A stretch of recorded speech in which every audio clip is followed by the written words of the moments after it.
Hello, everybody, and welcome to the Trade Talks Live. I am Roger Wakefield, and if you've never been here before, welcome to the show. We talk about all things trades, and this is a very neat little show formula that we put together to where we can help teach people about what's going on in the world today in the trades and help them learn, grow, and hopefully make more money. If you have been here before, welcome back. Thanks for coming back. We appreciate having you here. And as you see, we're not in the studio. So Squirt, how you doing this morning? Doing wonderful, live here from Las Vegas, Nevada. It from one end of the country to the other. That's just what it's been lately. But love to be able to get on here, talk live every day, and talk trades, man. It's one of my favorites. Now, you've been in Orlando lately, you've been in Indianapolis, now you're in Vegas, and this is all trades conferences. Yes, everything's trade conferences. Like we like to promote here, get out there and learn, guys. Don't stop learning. You want to keep that up because there's new knowledge, new technologies out there, new materials. There's a little bit of new everything. I mean, that's just where the world's going. Things like this, going to these trade shows, is what keeps it on the forefront for us so that we know what's coming. And I mean, you've got to meet some really cool people, got to hang out with some really cool influencers, and got to go to some pretty cool parties. So what has been your favorite thing so far about AHR and WET? Just kind of to see where the trends are coming, to see how the trades are embracing AI technologies, because, that's been a buzzword that we've heard in the social world for a while is all this AI stuff. Well, it's always like, oh, is that going to take our jobs? Well, something that you taught me at a young age is, look, there's still going to take a person pretty much to come in, figure out the problem and the solution for plumbing, for most trade related things. Now, someday there may come some awesome robot that can come in there and do the same things we do. I think that's a far way out right now. But just to see the different ways that we're embracing the AI technologies in the trades to help us do our jobs better. And I think that's just a really cool thing to see. I love that. And those of y'all that don't know, this video is sponsored by Leak Pro. If you want the most precise leak detection system for professional plumbers, check out Leak Pro. If you're a plumber and you're wanting to learn it, if you're a plumbing company owner and you're wanting to grow your business, this is a great way to do it.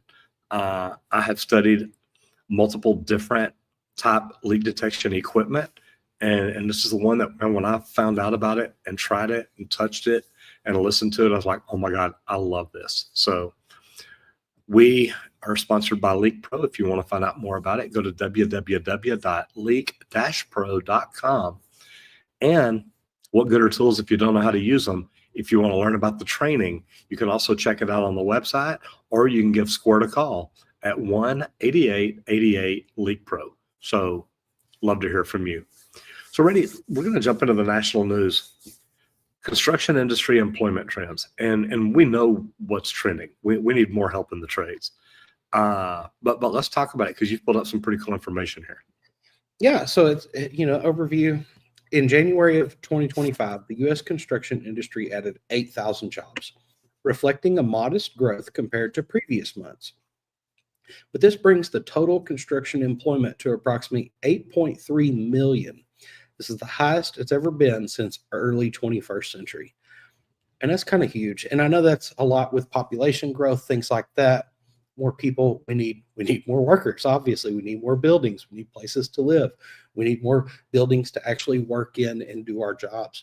And, like just yesterday, with all the tariffs and everything that are going on, Apple announced instead of importing from China, they're going to invest $500 billion to build a facility down in Houston for chips, for AI research, 20,000 jobs, and hey, we're from Texas. We love whenever work's coming to Texas, and it's a good thing. I love to see that we're bringing a lot of these things in country, which is going to increase these jobs by far, guys.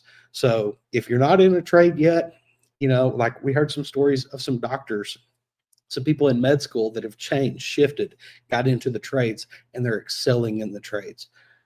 It's not something just to skip out on, that's for sure. I've been proud to be a tradesman all my life. I know how it feels kind of to get looked down because you are a construction worker. Guys, don't let that bother you, because soon we're going to be the doctors of the world. Yeah. And the thing is, we're going to be making as much money or more than them. And you pulled up another stat there that the average wage and the average hourly wage in construction increased to $38.95 an hour, surpassing the private sector average of $35.69. Now that's quite a bit of the difference. Yeah. So weekly earnings for construction workers average $1,511. This is offering a 23% premium over the general workforce. Don't just go out there and be a normal worker. We're always preaching skilled trades. Guys, this isn't just skilled trades, okay? This is Right. all trades, because we have to have all trades to be able to let those skilled trades guys come in and do their part too. It takes every single one of us to get a job installed. So don't ever think that your trade's missing out on this, because work's booming and there's more coming. And it's funny because I look at this and I think, okay, this is all tradespeople. So figure skilled trades, you could probably add $10 an hour to. So right there, you're at almost $50 an hour. Unskilled trades, the lowest of the trades, you could probably subtract 10. So you're still talking $28 an hour. I'll tell you what, for somebody that says, look, I can't get into the trades right now because I can't afford to. No, you may be living above your means right now, but look at this price. Look at this hourly rate that you can get to in just a few years. It doesn't take that long to get there.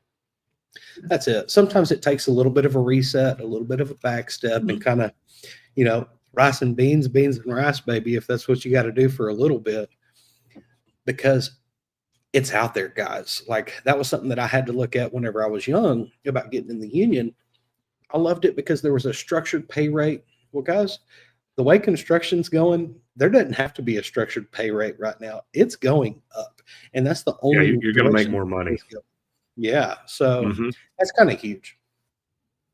All right, so let's move into the bottom line, navigating material cost fluctuations. And this is something that, as an estimator, you had to look at quite a bit, because when you're bidding a job that has $1 million worth of materials and it goes up 20%, well, that's another 200 grand that you can lose.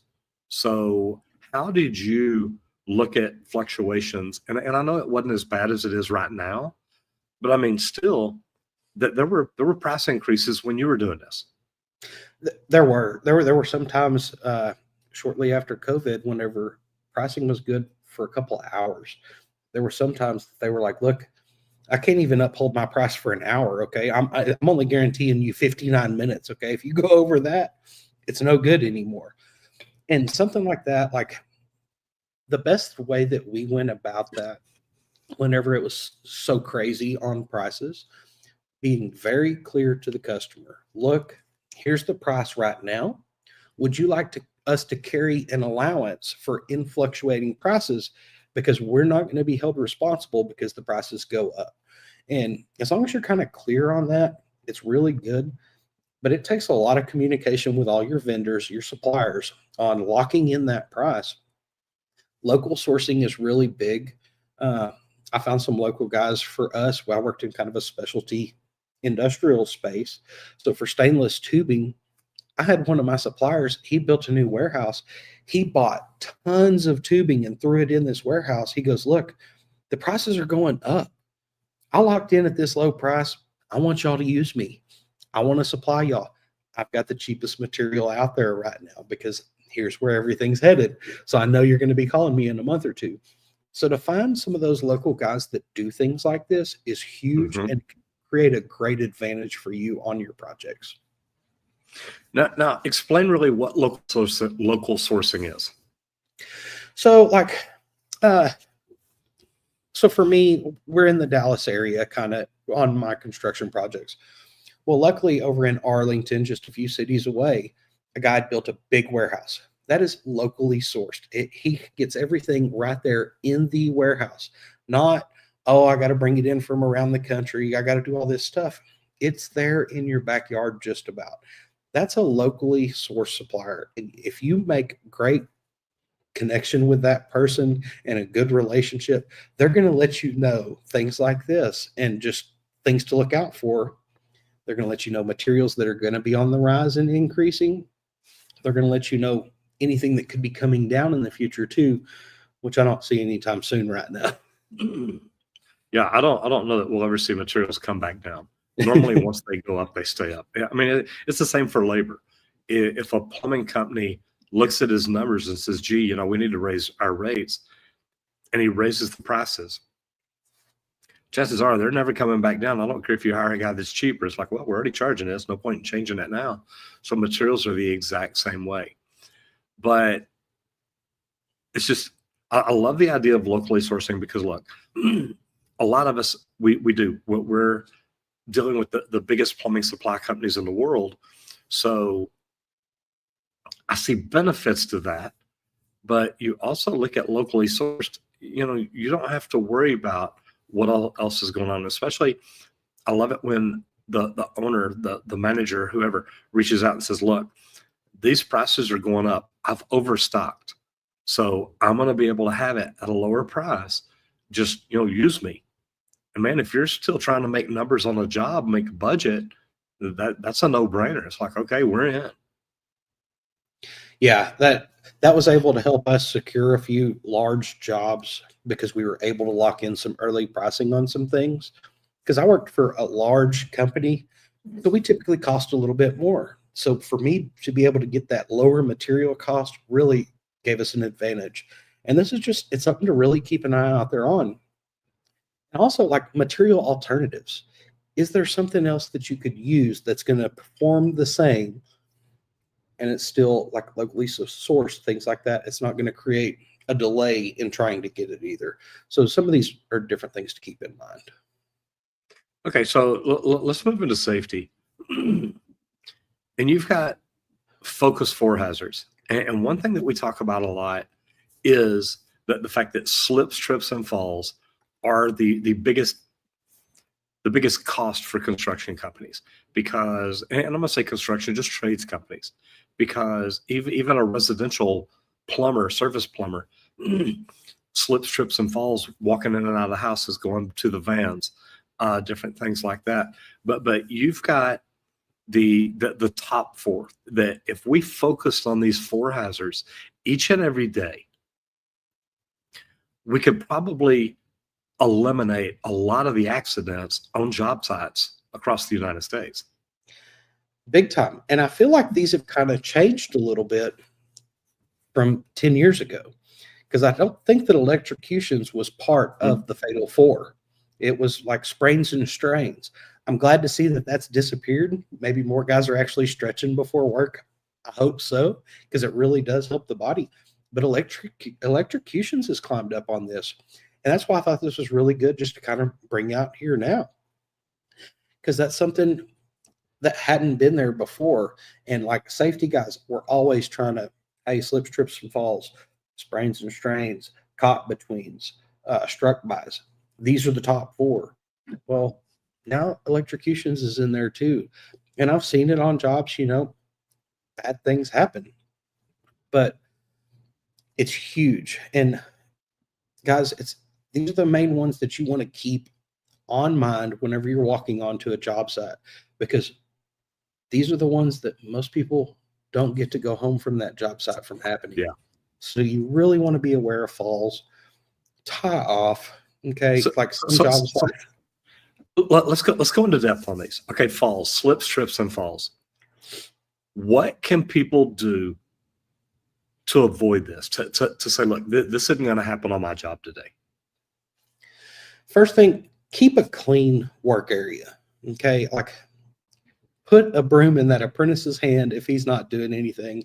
And apprentices, Amen. If you get a moment and you see a mess, go clean it up real quick. Just get it out of the way at least. Like, that was something that we do a lot, is just kind of sweep everything over by the wall, because then it wasn't nobody was going to slip or trip on it. And then later, as that pile got bigger, we would clean that up and get it into the trash can. But it's a continuous thing. And make sure to tie off if you are getting yourself at any height to where you could fall any distance, go ahead and tie off. I've been on jobs where you were required to tie off above 4 feet. And guys, at a 4-foot fall, you could die from it if you land just right. So go ahead and do that little tie off extra. It's worth taking the time. Okay, struck by. And the big one that I come to on this is that there was a young man out at Parkland Hospital that had just started in the trades, and he was walking along beside a SkyTrack and ended up slipping and falling and got struck by. So you got 2 accidents right there: slips, trips, and falls. He slips, falls in front of the SkyTrack under the wheel, and gets ran over by this massive piece of equipment. So now you've got a struck by. And, PPE and being seen, we both work for some of the largest companies. We understand these reflective safety vests that everybody has to wear. And it's so you see people, but slips, trips, and falls, make sure that people are wearing PPE. They're wearing the right PPE, and they're trained, especially working around equipment like that. I mean, it broke my heart when I found out about this little 19-year-old kid. And I know I said young man, 19 years old, he's a kid. And he gets ran over by a piece of equipment like that, and just starting out in the trade. So that's a tough one. Now, another one is caught in between. It's almost like the struck by, but it's more of a pinch point type thing. So what can people do there, Squirt? Honestly, the key here, guys, is watch your hand placement. Even just in a scissor lift, when you extend that basket and slide that basket back and you've got your partner's hand in there, guess what? It can get caught in between there. So pay attention to where your hands are and what's going on. And always keep an eye out for these pinch points. Anything that you see that kind of pinches and closes, know that you do not ever want your hand to be there, because if you get caught sometimes, guys, some of these machines will just eat you up. And it's something to just keep yourself aware of. And it's hard to say just 360-degree awareness all the time. But when you're on a job site, guys, 360 degrees awareness is a true thing, and you want to pay attention to everything going on around you. And then, the other, of course, electrocutions, which you talked about pretty good. Yeah, like lockout, tag out, guys. Make sure you're locking anything out that you're going to work on so that it can't get energized while you're actually in there working. And that's a huge way to avoid this. Okay, so now we're going to go into new construction and embracing sustainable building practices. And I love this because I'm a LEED AP, Leadership in Energy and Environmental Design, accredited professional. It's a national certification. And it's the United States Green Building Council that puts together these best practices for building green buildings. And if you've ever walked into a LEED building, you know it because it's got the logo on it. It says whether it's platinum, gold, silver, or bronze. So it is really cool. But the construction industry is increasingly adapting sustainable practices, with the green building sector projected to reach $851 billion by 2028. That's not very far away, y'all.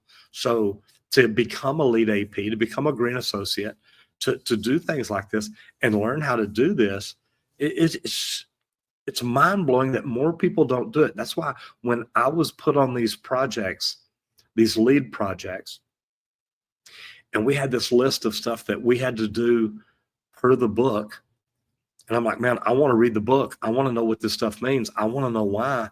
So I was looking at stuff like that. How can we learn? How can we grow? How can we do more? And I took it on me to learn it and do it. But if you look at this, modular and prefabricated construction, this reduces waste and improves efficiency. And Randy and I are in Vegas this week. I'm going to try to get him over to Ahern with me so we can walk through there, maybe shoot a little bit of video and show y'all what it is that we get to see, because I've toured these facilities and I've seen how they build them, and it really blows my mind, but I think it's amazing. Next is energy efficient designs, incorporating renewable energy sources and high efficiency systems. Guys, renewable energy is here. And if we're not looking at it, me and Randy are looking at how can we do solar on the event center? How can we do geothermal? How can we do heat pumps? How can we do different things? But the renewable energy part, man, if we can put up enough solar panels, we don't have to have electricity out there. We can have battery walls. We can have different things like that. But you look at this renewable energy, guys, that sun is going to come out again tomorrow. There's more energy right there. That wind, guess what? It's going to blow again tomorrow. There's more of that right there. And then sustainable materials, and this is one of my favorite, because we're talking about these plastic woods right now, the laminates that are stronger than steel. Guys, the world is changing every day, and we're the construction people that are out on the front end that can say, hey, look, this is what we choose to build this building with, because it is sustainable, because it is green, because it's lasting. But utilizing recycled or low impact materials to minimize the environmental footprints. And when you're looking at the jobs like that, what can we do to do the job more efficient? What can we do to save labor, to save materials? And what kind of materials are we putting in the job that they're on a quicker recycle time? So look, if it's trees, guys, it takes forever for that tree to grow big enough to build lumber. It really does. So look at all these new materials coming out and say, look, what can we do to do things right, to do things different? And if you're looking at it that way, I think it's just phenomenal. I think I kind of learned a lot of this at the water park that we built, with the plastic wood structures that they create for this chlorinated space, because wood just deteriorates so fast. So just thinking of different products to use in different spaces and applications, it's a huge thing, and it's making our planet a better place, which I love. All right, so let's talk about this, because adapting to technological advances, and like I said, we're in Vegas. We're here for KBIS. It's the KBIS, the Kitchen and Bath Industry Show, and the IBS, the International Builder Show. And they actually also used to do the International Hardware Show at the same time. So they had 3 conferences going on at once. I think the hardware, they relocated to a different time. But you look at what we get to do, and it's sort of, I love the fact that me and you get to go to some cool conferences, learn new things, meet new people. But this is really neat, because you're talking about artificial intelligence now in the trades. That's it. It's coming, guys. Like AI, like I was saying earlier in this show, AI is the buzzword in social media, things like that, has been for the last year or two. It's coming in the trades, guys. It's going to help you, though. That's the key thing to remember here, is AI is a tool in your bucket to help you do your job better. It's there to see things that you don't see, maybe. Like last week, we were looking at sewer robots that'll crawl through the sewer, and the AI sits there and tears apart the piping and tells you everything that's going on, what it sees, what it's catching, just like a normal plumber doing a sewer inspection. But this is all AI. It's all computer generated. It's going to be able to notice some things that we can't notice to the naked eye. And I think that's a major advancement. But the main thing is embrace this change, guys. If there's AI coming in your trade, it's a tool. Embrace that tool, because it's going to help you do your job. Continuously learn about this. Stay up to date in your areas and what's coming down the pipelines. Go to trade shows, things like we're doing, to be on the forefront so that you know what's coming. It's huge. Invest in training programs to upskill your workers with any new tools and softwares. And guys, like we were at that trade show talking about the sewer robots. Anybody there would have been completely happy to do us a full demo, guided walkthrough. Here's how you use it. Oh Here's my what God, yes. here's how you operate it. Guys, go out there and learn. Put your hands on it. Check it out. Play with it a little bit. And then start to put back the money to invest it into your business.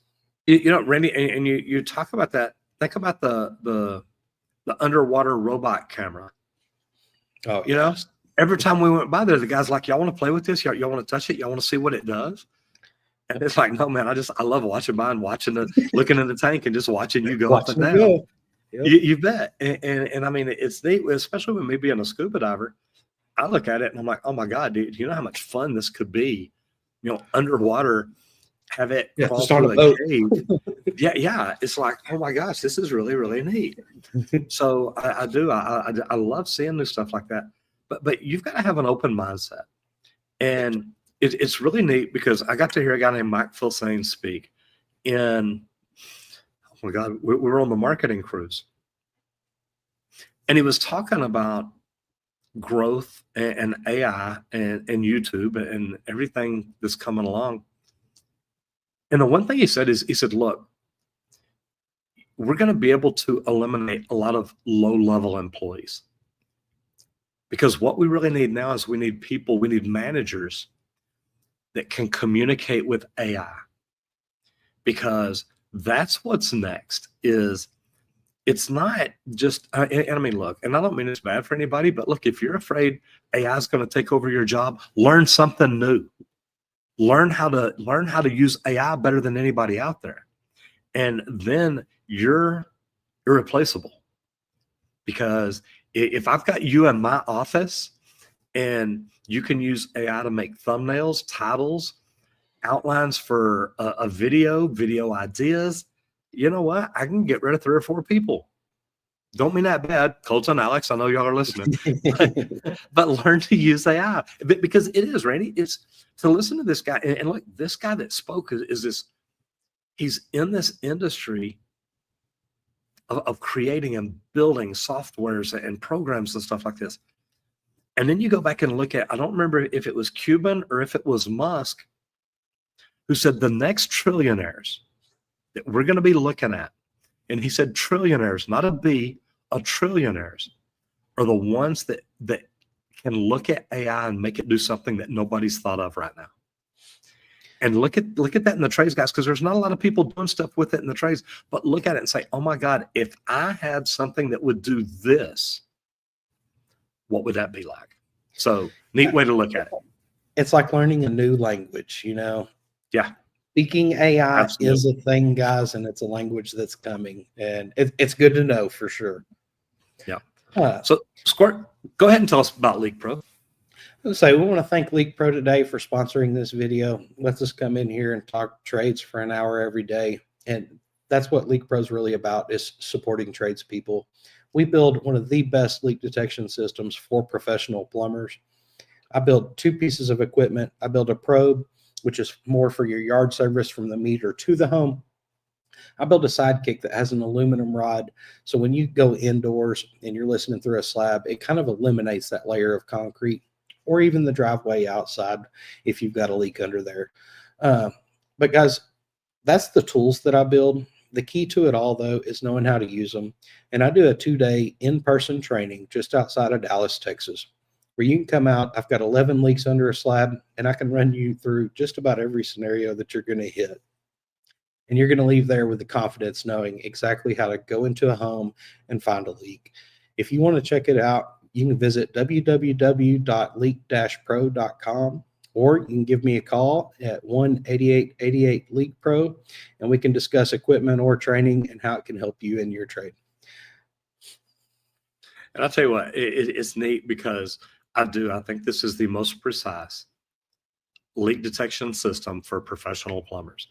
And it's sold if you buy the complete kit, you can literally start your own business, because it comes with everything in it to get out and find leaks and do things the right way. So I love it. I think it's amazing. and it's just neat what we get to do.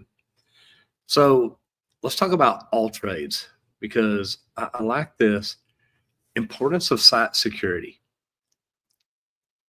Man, What, it's what huge. how big? Yeah, I was fixing to say, how big is this? Like, yeah, I can remember coming into a job site and walking up to the Connex. Somebody got a hold of that SkyTrack and jabbed forks into the doors, and they tried to pry it open and all this stuff. All it did is create a major setback for us. And the bad thing was they didn't even get into it to get anything. All Yeah. they did is tear crap up. And that's just a setback. They didn't have good cameras or anything, so they couldn't really figure out who did it, things like that. But guys, as the years go on, cameras are getting better, okay? They're cheap, they kind of run on their own, they can be battery powered, things like this. Job site security is a huge thing because you want to protect all the tools and stuff that you leave on a job, because it's not real feasible to always take your tools in and out of a job every day, depending No, on it's what a your pain in the schedule butt. is. That's it. It And like that's is. why we lock everything down. We put alarms on our Connexes, things like that, to try to send some alert, some signal to somebody. And some of these jobs need security guards all night, 24/7. But guess what, guys? That's one security guard. Depending on the size of your site, depends on if they're actually going to be able to catch somebody or Yeah. not. So some of these things are great to keep in mind. But there's been a big rise in material theft, vandalism, and job site accidents. And to overcome this, they're creating a stricter security measure. And like I said, cameras, locks, all this stuff, security guards running around the job sites. These are great ways to help overcome thefts and things like that.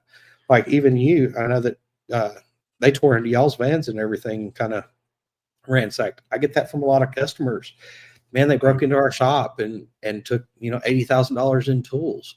Here's what we're trying to replace here. We've got insurance. Luckily, hopefully they can catch the guys. And it's on the rise, guys. So it's something to keep in mind. That's why we want to talk about it here. If you're not doing anything to secure your sites, it's time to start thinking about it.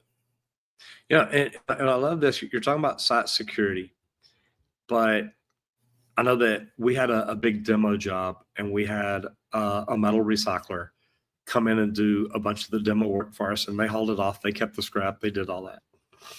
And I went over to his office today because he said, Roger, come by, check out my place, see what all we do. And he had a massive recycling facility over in South Dallas. And I went over there and I'm looking at his camera system and I'm like, oh my God, like even his office was 3 or 4 doors down in a building that looked like a house. But when you pulled up in the driveway and went in the back door, it was a steel door, and they had monitors around everywhere. They could watch and listen to almost every inch of this facility because it's a cash business. And I said, man, this is cool. I said, has this ever helped you out a lot? And he said, yeah. He said, the way that it helped me out the most, he said, one of my employees claimed that he slipped and fell and hurt his back. And he literally, he went to the doctor, he did all this, he did all this. And when it got down to it, my attorney says, well, did you ever go back and look at the footage? And he says, no, I didn't. He said, well, go pull that up. So he pulls it up, and literally his guy walks around the corner, looks around, lays down on the ground and starts yelling, oh, oh, oh. So whenever they walked into the courtroom, I guess the next day or whatever it was like, oh, by the way, you're going to have fun paying for your own bills and my attorney fees and all this. So yeah, it's we've got security cameras around the outhouse. We've got security cameras around the house.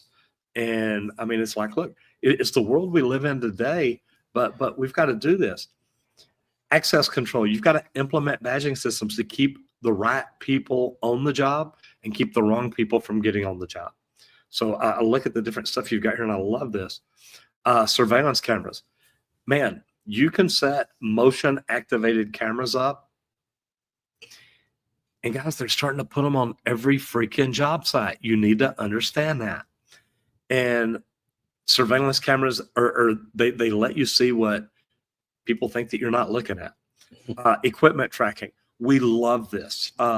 Milwaukee has one key, and I'm telling you, when you can just look on an app or the computer and say, oh, here's where this tool is. Think about how great that is. If you're running a lean company, maybe you don't have enough cameras for everybody, which to me is crazy. But, you know, say the big concrete saw for Milwaukee. It's got one key on it. And if I know that you're in Richardson and you need that saw, and I can pull up one key and say, oh, you know what? Frank's got that over in Garland. Squirt, do you want to run to Garland, pick it up, or Frank should be leaving in about 30 minutes? You want me to have him bring it by there? It helps you manage your fleet better. And then water and fire mitigation systems, automated leak detection systems. These just keep getting better and better every year, y'all.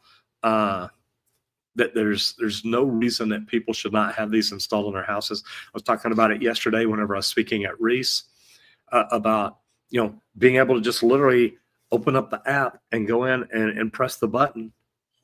And now you turn the water off at your house from Mexico or Vegas or wherever you're at.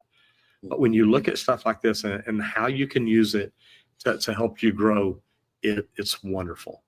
Now, we're going to jump straight into laws and licenses, but talk about this because we're talking about OSHA again.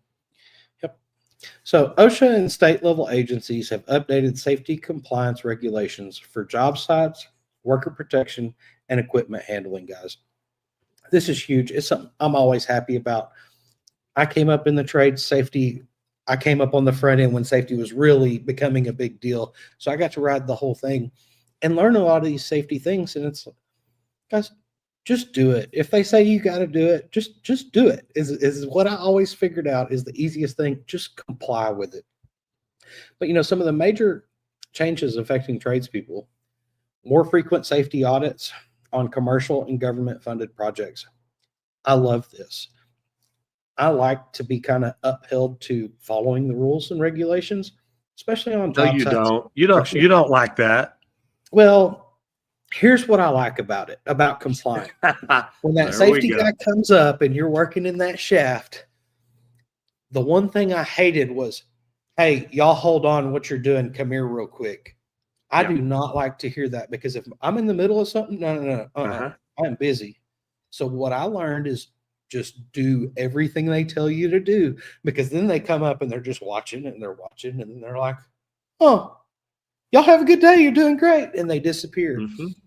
And I'd have safety guys that are like, how do I get my people to do what you do? And it's like, I was tired of y'all bugging me trying to do my job. Okay. So what did I figure out? Just anything y'all said, do, make sure that we have this done. Apprentice, keep an eye on these things, because if it's not there, I do not want to get shut down. I did a lot of shaft work, worked in a lot of dangerous spaces, I guess you would say.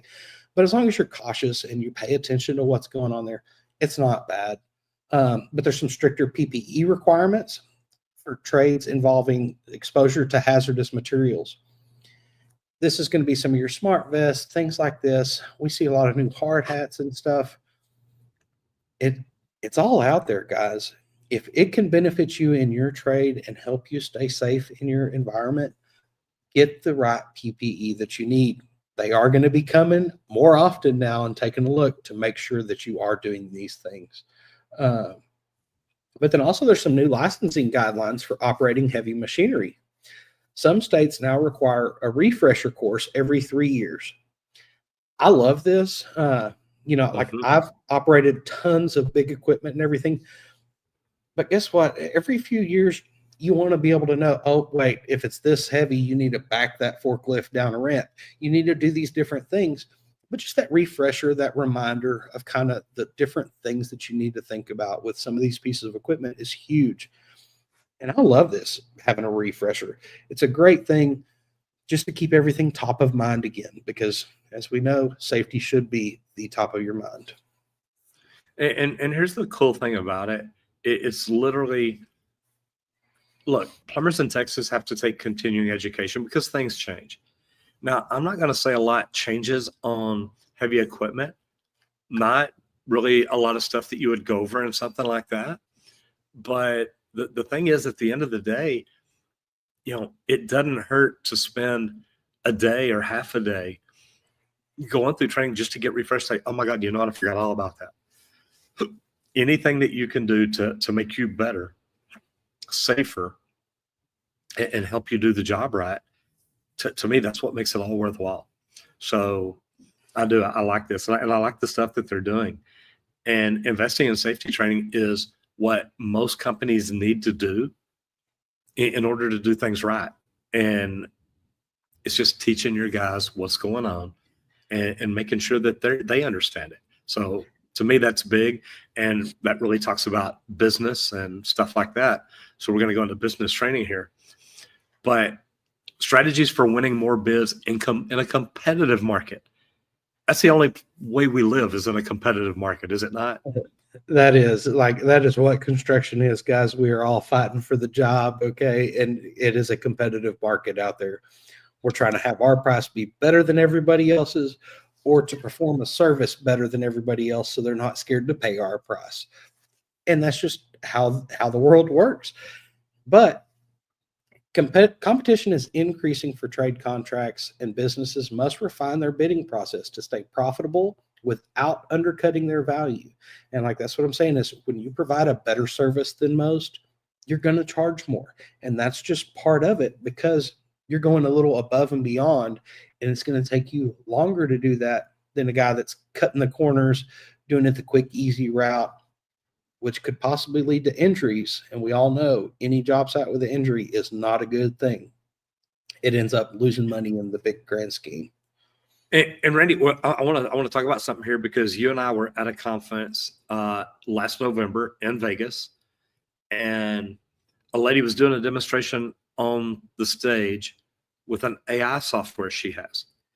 And literally, it's like, look, you can upload your specs, you can upload the proposal, you can upload the RFP, and then you can talk to it like it's your assistant and say, hey, assistant Chad, I need you to go through this RFP, go through the specs, and tell me, what type materials are required on this job, different things like that. But you saw her presentation. What did you think about? Because I'm thinking about this, winning more bids in a competitive market.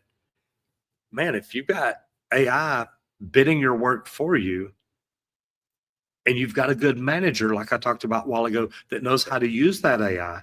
I mean, Randy, imagine the presentation that she did in Vegas, and you know which one I'm talking about. I do.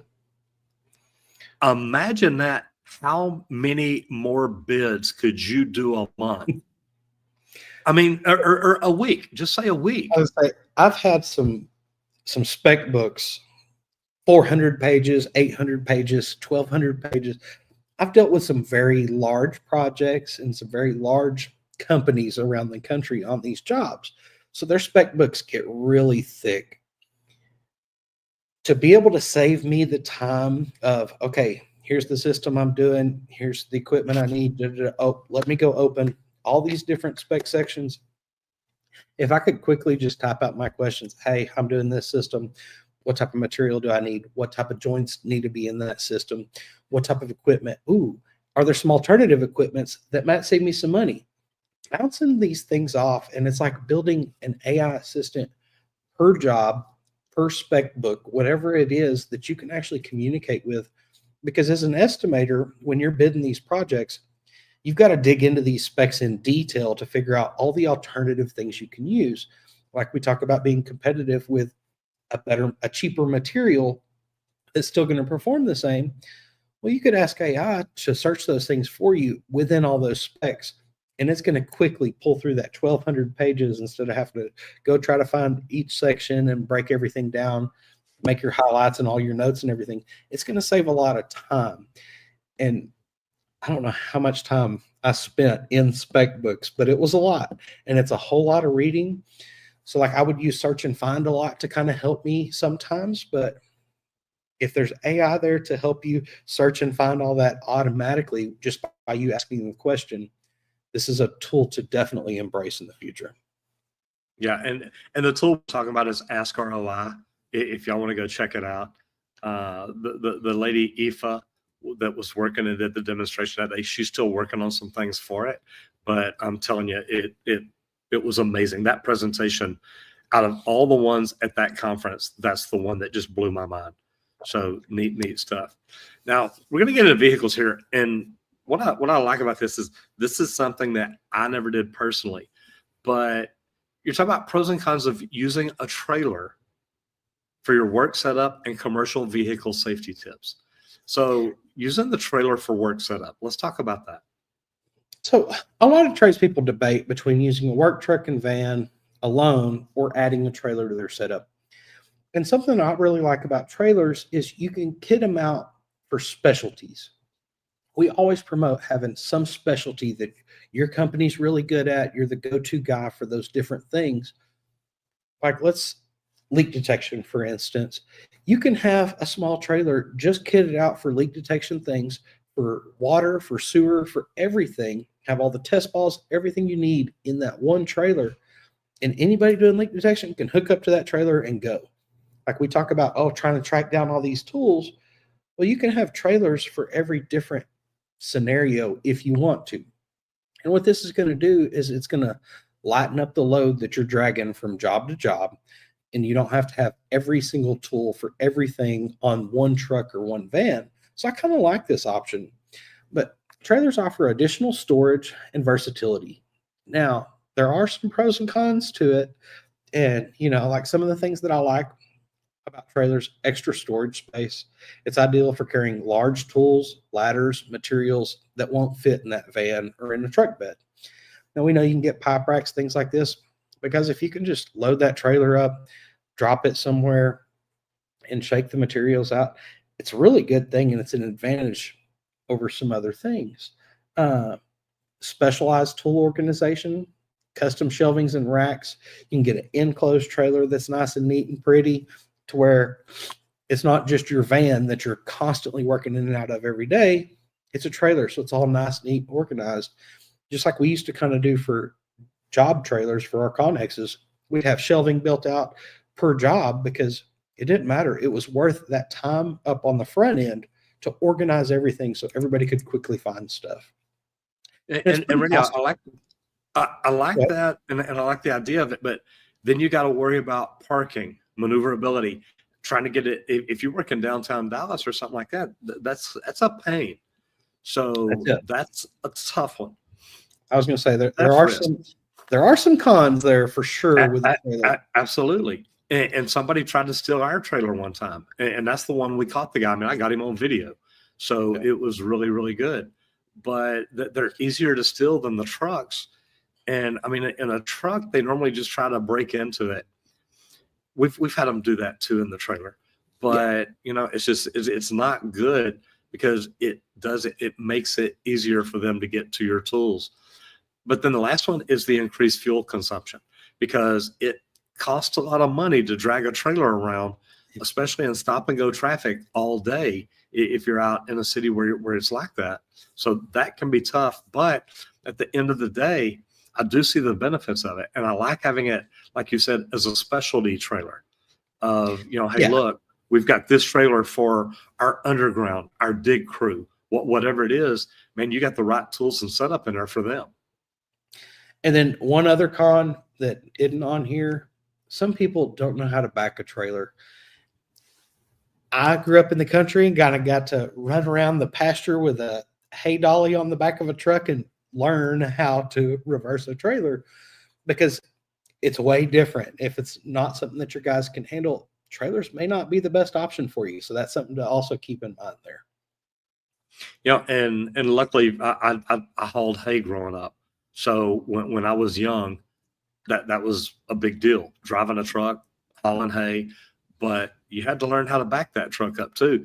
And when you're 12, 13 years old, backing up a truck that's a standard with a trailer full of hay, I mean, it takes a lot of practice, but it's a lot of fun. Uh, Learn how to drive on a hayfield is a great way to go. For sure. We're gonna switch over now onto social media, but we're talking about welders again, and you got to see some neat stuff at AHR where there's a water torch, and then again that they had welders and stuff there, I'm sure. Oh, they had my favorite one, the laser welding, where they're just using a laser to actually make the weld. Light Weld, I believe, is what the company was called, if I'm not mistaken, something like that. And guys, for different materials, it's not just one or two. They do it for aluminum, they do it for copper, they do it for steel, stainless. It was a trip to watch, just using a laser to actually make a weld. And the water torch was a cool thing, just to know that you can actually burn water vapors.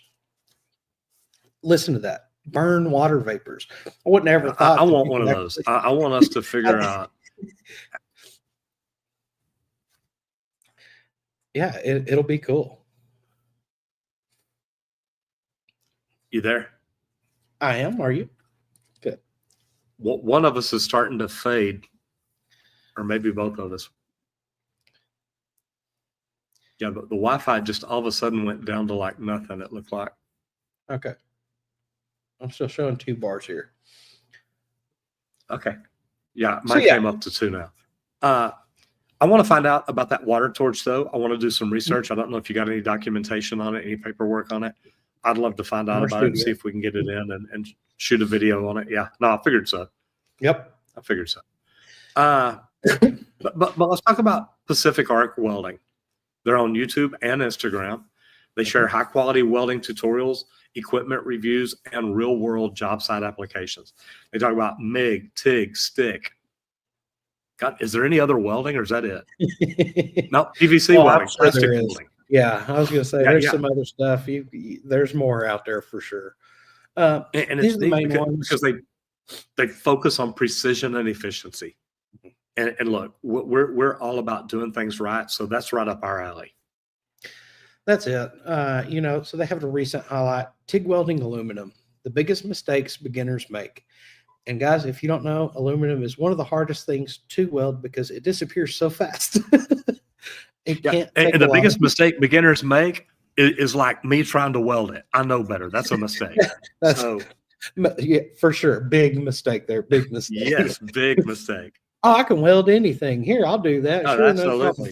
No, absolutely. not necessarily, guys. Different metals take different heats.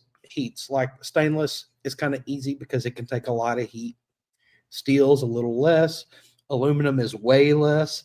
And I kind of learned this in shop one night, just welding miscellaneous things we found in the scrap bin.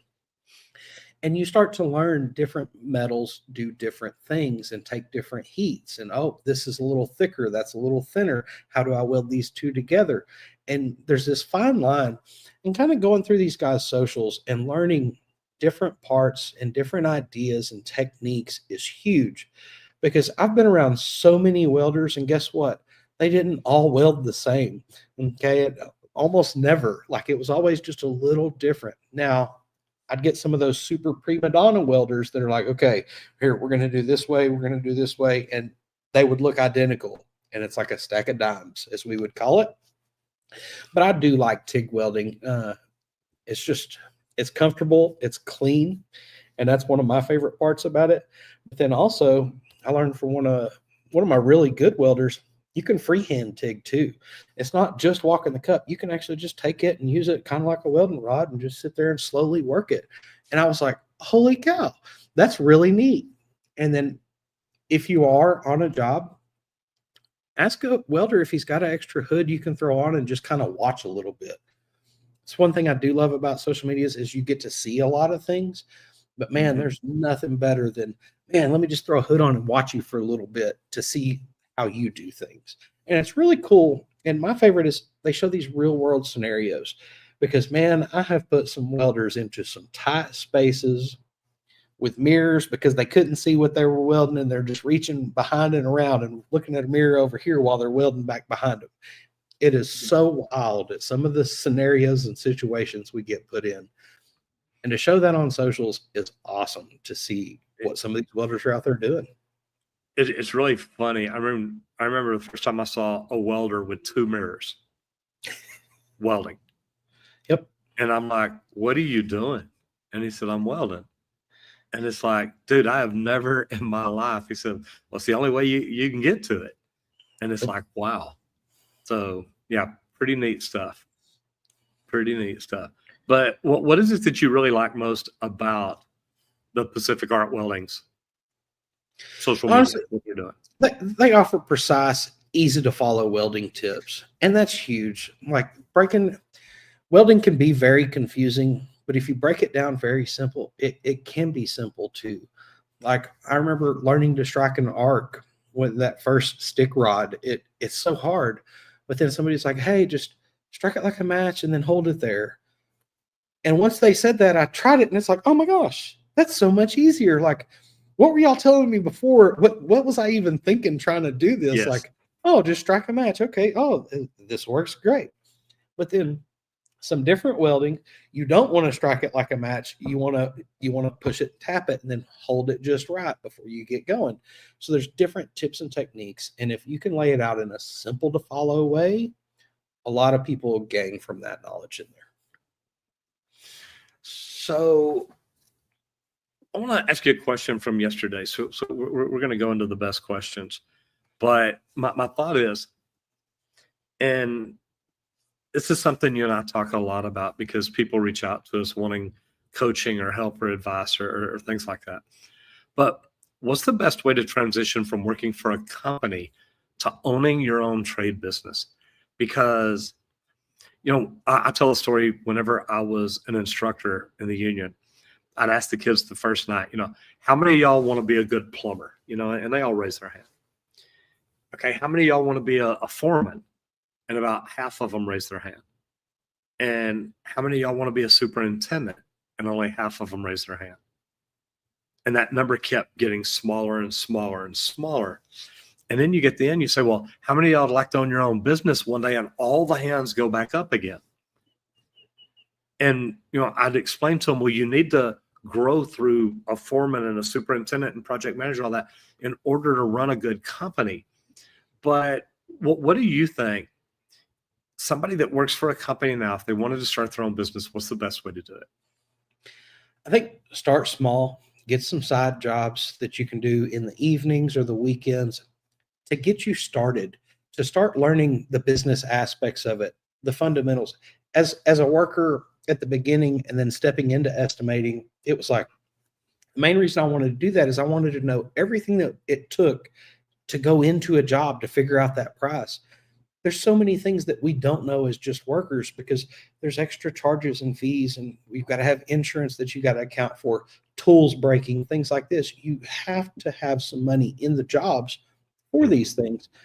So start with some small jobs on the side. That way you can learn from those things, learn from any mistakes, something that you missed or whatever. That's why you want to start with small projects and then slowly start increasing that. A lot of things I saw in the union that guys were doing, they'd start this on their side. They would do it themselves for a while, but then they would hire somebody in to do all those calls and everything. And they would keep the business end running and keep that person busy. And that's how they would start to grow their business on the side till it overcame their full time. And then it was like, okay, look, I'm headed out to do my business now. I'm done with this. And I think that's a great strategy to get started. I like that. That's good. Guys, remember this video is sponsored by Leak Pro. And Leak Pro is the most precise leak detection system for professional plumbers. I've used many different brands out there. I've been training on the East Coast. I've been training on the West Coast. And that's how we built our training center, because we wanted to build something amazing. If you want to find out more about Leak Pro, go to www.leak-pro.com. And just like we talked about the other day, if you've got a tool and you hadn't been trained on it, you really probably don't even know what all that tool can do. So we've built a training center right outside of Dallas, Texas, and we teach you how to locate the lines, how to find the leaks on the lines. But we also built a special system to where we can teach you to find and isolate leaks on the sewer system, both PVC and cast iron. So I think it's phenomenal. I love what we've done. I love what we've put together. So if you want to learn more about it, go to www.leak-pro.com. And if you're interested in the training, call and talk to Squirt, because once you get that complete kit, you're going to want to learn how to use it to the best of your abilities. And that's what we teach you how to do. So thanks to Leak Pro for sponsoring this. We love it. Thank you all for being here today. We're coming to you live from Vegas. We're going to head over to KBIS now and go check that out and see what the Wi-Fi is like over there. See if maybe we'll go live at KBIS tomorrow. So guys, thank y'all for being here. I appreciate it. Squirt, thank you. Welcome to Vegas. Thank you. Thanks for showing up today. Hope to see you here tomorrow. And hey, get out there and hit it up and hard. Bye, guys. Bye, guys.